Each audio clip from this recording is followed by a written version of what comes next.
It's time for a 2-minute timeout with Joe Shuda.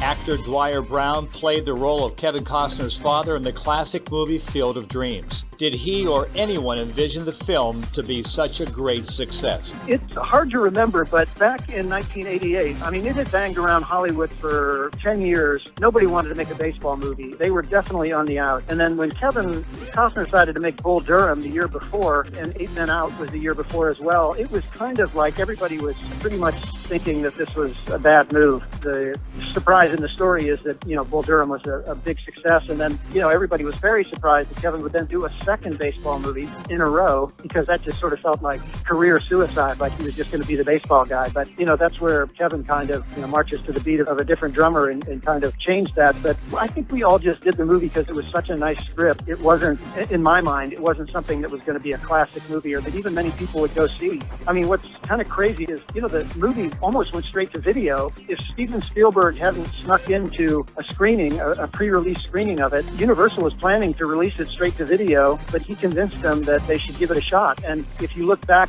they released it to like 4 screens across the whole country to begin with. And that movie only survived because of the word of mouth. Fans went to see it and said, oh my gosh, you have to go see this movie. I can't tell you what happens because it's a surprise, but go see it. And it just added screens and added screens and added screens. And it ran for a very long time in not very many theaters. But, here it is 30 years later. It'll be 30 years next year. I was really surprised. Was as surprised as anybody that its popularity has continued for so long. I don't know how I could not have gotten that in retrospect. I could never have, possibly imagined. I've been in hundreds of TV shows and films and plays, and this is the one that people just is in their brains. I'm Joe Shuda with this 2-minute timeout.